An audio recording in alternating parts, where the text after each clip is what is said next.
प्रत्येक जन्म में मेरा संग आपके भक्तों से ही हो, सांसारी लोगों से ना हो। मेरी जिह्वा सदा भक्ति पूर्वक राम राम ऐसा रटा करे, और हे राम, मेरा मन आपकी उस शोभायमान श्यामल मूर्ति का श्री सीता जी और लक्ष्मण के सहित सर्वदा चिंतन करता रहे। श्री गणेशाय नमः।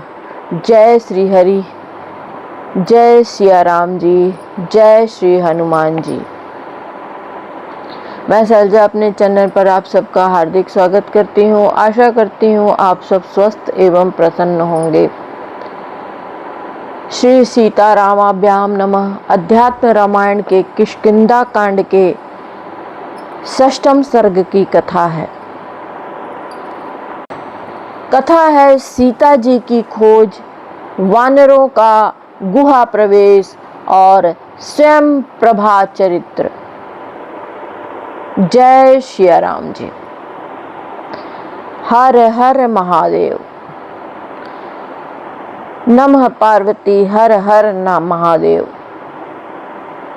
श्री महादेव जी बोले, हे पार्वती, मृग चर्म और जटा मुकुट से सुशोभित विशाल नयन, सस्मित मनोहर मुखारविंद, शांत मूर्ति, श्याम शरीर भगवान राम को सीता जी की विरह व्यथा से संतप्त होकर मृग और पक्षियों को निहारते हुए गुफा के द्वार पर एक शिलाखंड पर बैठे देख सुग्रीव और लक्ष्मण दूर से ही तुरंत रथ से उतर पड़े और अत्यंत भक्तिभाव से श्री रघुनाथ जी के चरणों में जा गिरे। धर्मज्ञ श्री रामचंद्र जी ने सुग्रीव को गले लगाकर उनकी कुशल पूछी और अपने पास बिठाकर उनका यथोचित सत्कार किया। तब सुग्रीव ने भक्तिवश अति विनीत होकर श्री रघुनाथ जी से कहा, भगवान देखिए, वानरों की यह महान सेना आ रही है।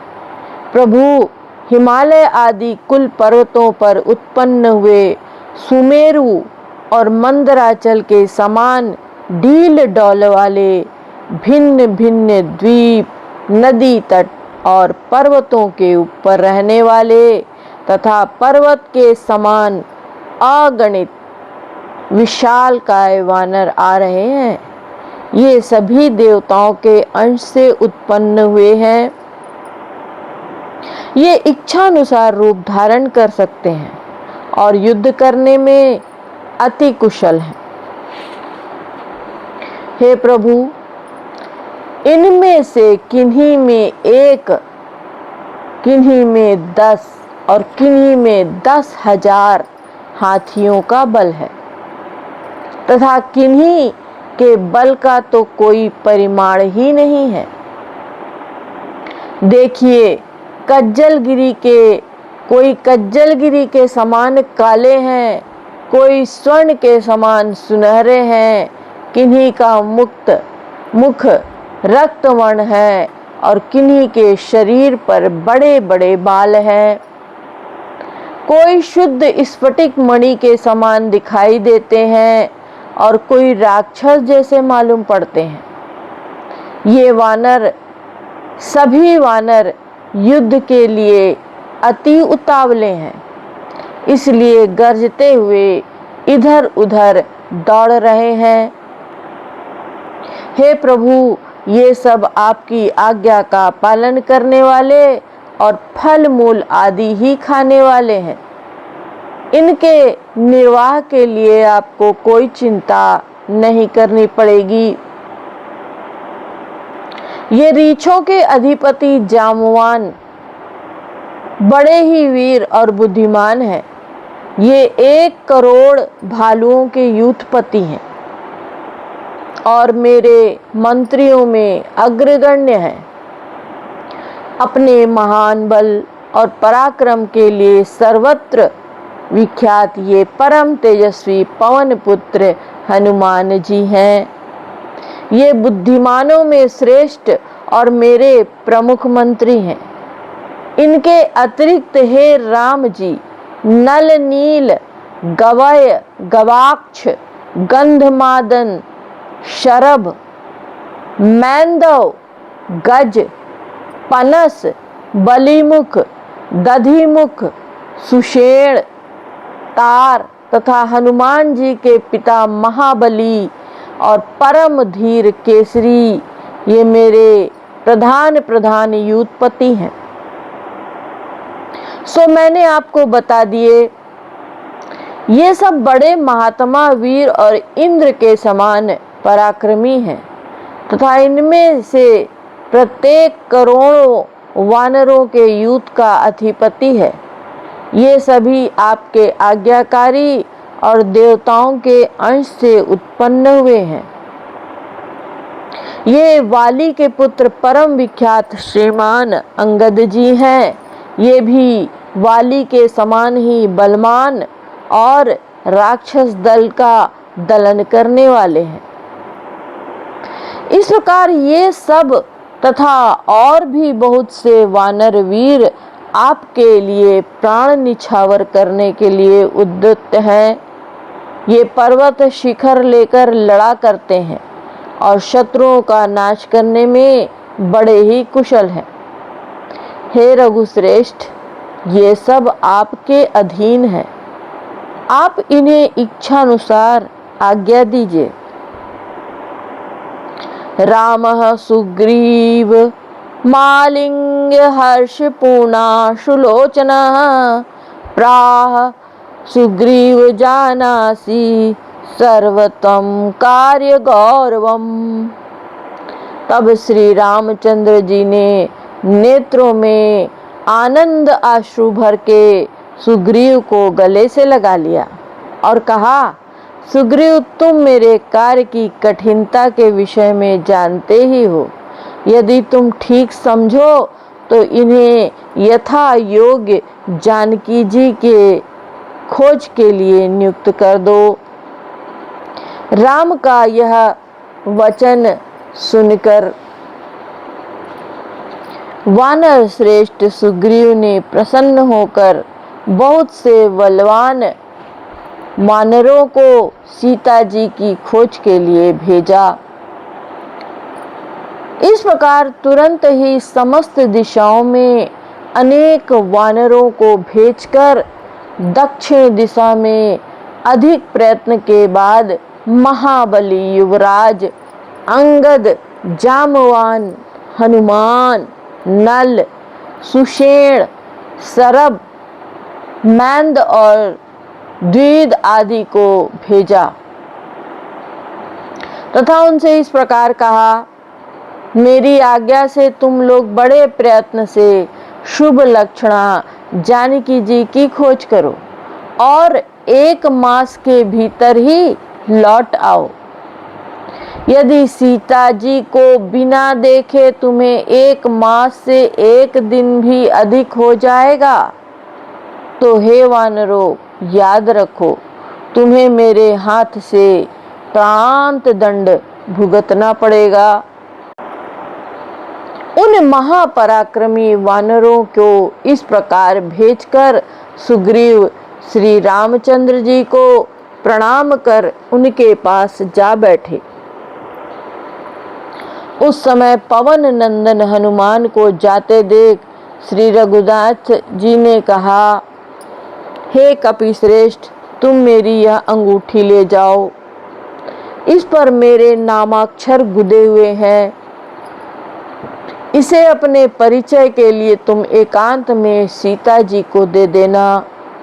हे कपिश्रेष्ठ, इस कार्य में तुम ही समर्थ हो। मैं तुम्हारा बुद्धि बल अच्छी तरह जानता हूँ। अच्छा जाओ, तुम्हारा मार्ग कल्याणमय हो। इस प्रकार वानर राज सुग्रीव के भेजे हुए वे अंगदादी वानरगण सीता जी की खोज करते हुए पृथ्वी पर जहाँ तहाँ विचरने लगे। घूमते घूमते उन्होंने विंध्याचल के गहन वनों में एक पर्वताकार भयंकर राक्षस देखा, जो जंगल के मृग और हाथियों को पकड़ पकड़ कर खा रहा था। कुछ वानरों ने यह समझकर कि यही रावण है, बड़ा किलकिला शब्द करते हुए उसे एक क्षण में ही घूंसों से मार डाला। फिर उसे इतनी सुगमता से मरा हुआ देखकर यह रावण नहीं है ऐसा कहते हुए वे एक दूसरे घोर वन में गए। वहां उन्हें बड़ी प्यास लगी, किंतु जल कहीं भी दिखाई न देता था। उस भयंकर वन में घूमते घूमते उनके कंठ, होंठ और तालू सूख गए। तब उन्होंने वहां तृण, गुल्म और लता आदि से ढकी हुई एक विशाल गुहा देखी। उसमें से उन्होंने भीगे हुए पंखों वाले क्रौंचों और हंसों को निकलते देखा। तब यह देखकर कि चलो इस गुहा में चलें, इसमें अवश्य जल होगा, सबसे आगे हनुमान जी ने उसमें प्रवेश किया। उनके ही पीछे अन्य सब वानर भी एक दूसरे की बाह में बाह डालकर उत्सुकता पूर्वक उसमें घुस गए। बहुत दूर तक अंधकार में जाने के अनंतर उन वानरों ने देखा कि वहां स्फटिक मणि के समान स्वच्छ जल से पूर्ण कई सरोवर हैं। उनके पास ही पके फलों के भार से झुके हुए कल्पतरु के समान सुंदर वृक्ष हैं, जिनमें शहद के छत्ते लगे हुए हैं। पास ही मणिमय वस्त्रालंकारों से युक्त और दिव्य भक्ष भोज आदि सामग्रियों से पूर्ण सर्वगुण संपन्न निर्जन भवन है। उनमें से एक दिव्य भवन में उन्होंने अति आश्चर्यचकित हो एक रमणी को अकेली स्वर्ण सिंहासन पर विराजमान देखा। वह सुंदरी योगाभ्यास से में तत्पर एक योगिनी थी। अपने तेज से वह उस स्थान को प्रकाशित कर रही थी तथा उसके शरीर पर चीर वस्त्र धारण किए उस समय ध्यान कर रही थी। उस महाभागा युवती को देखकर वानरों ने भय और प्रीति से उन्हें प्रणाम किया। तब उस देवी ने उनकी ओर देखकर कहा, तुम लोग क्यों और कहां से आए हो? तुम किसके दूत हो तथा मेरे स्थान को क्यों भ्रष्ट कर रहे हो? यह सुनकर हनुमान जी ने कहा, देवी मैं आपसे सब वृतांत निवेदन करता हूँ, सुनिए। परम ऐश्वर्य संपन्न महाराज दशरथ अयोध्या के अधिपति थे।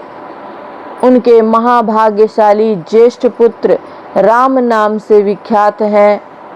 वे अपने पिता की आज्ञा मानकर अपनी भार्या और छोटे भाई के सहित वन आए थे। यहाँ उनकी परम साध्वी पत्नी को दुरात्मा रावण हर ले गया। तब वे अपने अनुज के सहित वानर राज सुग्रीव के पास आए। सुग्रीव ने उनसे मित्र भाव हो जाने के कारण हमें आज्ञा दी है कि तुम लोग राम की प्राण प्रिया की खोज करो, अतः हम वहीं से आए हैं। यहाँ वन में जानकी को ढूंढते ढूंढते हमें जल की आवश्यकता हुई। इससे हम इस भयंकर कंदरा में घुसे और देवयोग से यहाँ आ गए। हे शुभे, आप यहाँ किस लिए रहती हैं और कौन हैं, यह हमें बताइए। यह सब देखकर उस योगिनी को बड़ा हर्ष हुआ। और वह वानरों से बोली, पहले तुम इच्छानुसार फल मूलादि खाकर अमृतमय जल पान करो, फिर मेरे पास आना, तब मैं आरंभ से तुम्हें अपना सब वृतांत सुनाऊंगी। तब उन वानरों ने बहुत अच्छा कह यथेष्ट फल मूलादि खाकर जल पिया और फिर प्रसन्न चित्त से उस देवी के पास आकर हाथ जोड़कर खड़े हो गए। तदंतर वह दिव्य दर्शना योगिनी हनुमान जी से इस प्रकार कहने लगी, पूर्व काल में विश्वकर्मा की हेमा नाम वाली एक दिव्य रूपिणी पुत्री थी। दिव्य रूपिणी पुत्री थी।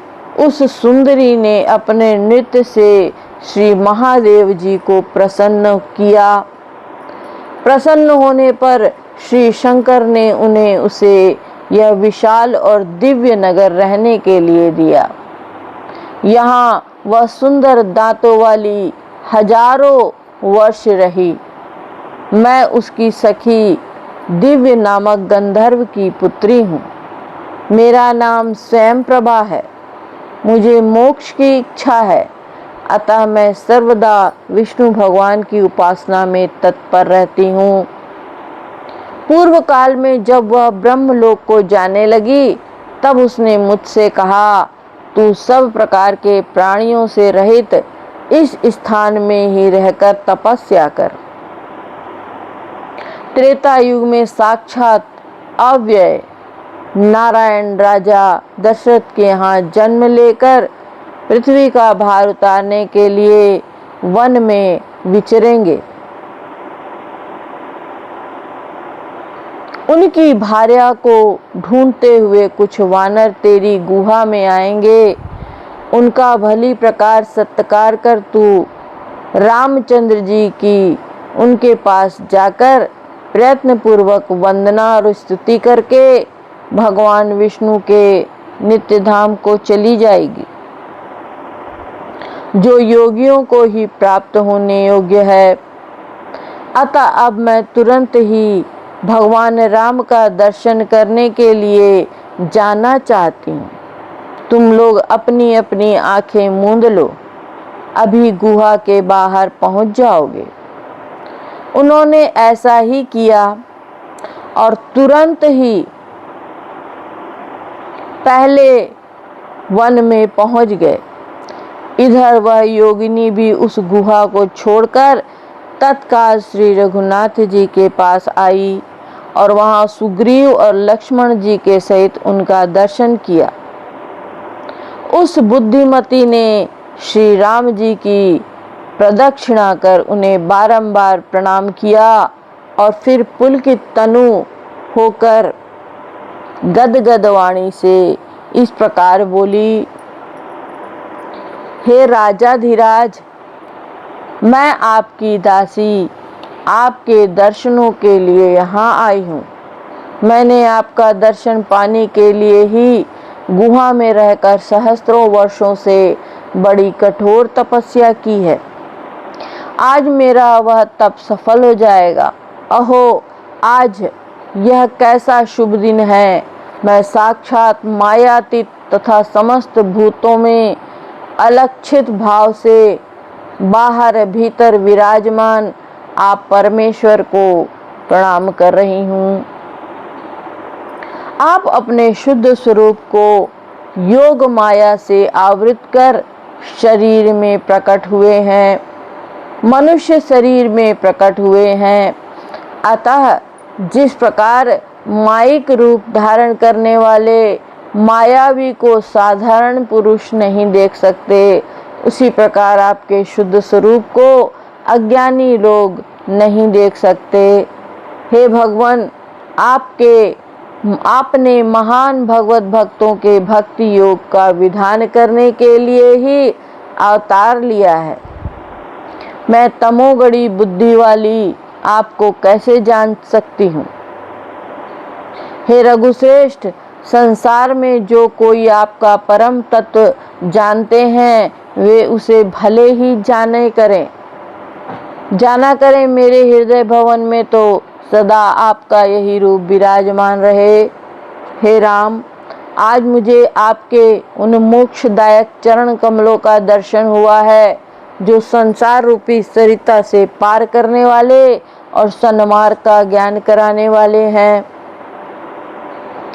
हे आदि पुरुष, जो मनुष्य धन, पुत्र, कलत्र और विभूति आदि के मद से उन्मत्त हो रहा है, वह आपकी स्तुति नहीं कर सकता, क्योंकि आप तो अकिंचनों के ही सर्वस्व हैं, जो गुणों की पहुंच से बाहर निष्कंचनों के धन, अपने आत्म स्वरूप में ही रमण करने वाले और स्वरूप से निर्गुण और आरोप से सगुण हैं।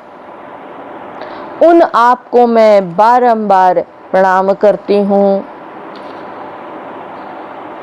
मैं आपको काल रूप से सबका नियंता, आदि, मध्य और अंत से रहित, सर्वत्र समान भाव से व्याप्त तथा परात्पर पुरुष मानती हूँ। हे देव, मानव चरित्रों का अनुकरण करते हुए आप जो जो लीलाएं करते हैं, उनका मर्म कोई नहीं जान सकता। प्रभु, आपका न कोई प्रिय है, न अप्रिय है, न उदासीन है। आपकी माया से जिनके अंतःकरण आवृत हैं, वे ही लोग अपनी अपनी भावना के अनुसार आपको वैसा ही देखते हैं। आप अजन्मा, अकर्ता और ईश्वर हैं। आपके जो देव, तिर्यक और मनुष्य आदि योनियों में जन्म और कर्म होते हैं, वह आपकी महान लीला है। कहते हैं, आप अविनाशी ईश्वर ने अपनी कीर्ति फैलाकर कथा श्रवण की सिद्धि के लिए ही अवतार लिया है।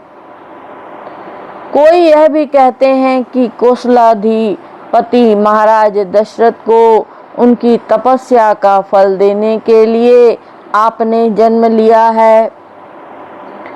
किन्हीं लोगों का कहना है कि आप कौशल्या जी की प्रार्थना से प्रकट हुए हैं, तथा किन्हीं का मत ऐसा है कि आप ब्रह्मा जी की प्रार्थना करने पर भूमि के भारभूत राक्षसों का नाश करने के लिए ही आप सर्वव्यापक होते हुए भी मनुष्य रूप से अवतीर्ण हुए हैं। हे रघुनंदन, जो लोग आपकी कथाओं को सुनेंगे या कहेंगे, वे अवश्य ही संसार सागर को पार करने के लिए नौका रूप आपके चरण कमलों का दर्शन करेंगे।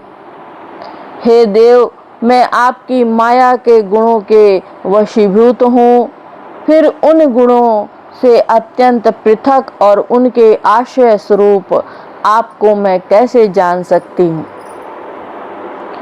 ऐसे ही वाणी के विषय ना होने के कारण मैं आप विभु की स्तुति भी कैसे कर सकती हूँ। अतः भाई लक्ष्मण और सुग्रीव आदि पार्षदों के सहित आप धनुर्बाणधारी रघुश्रेष्ठ को मैं केवल प्रणाम करती हूँ।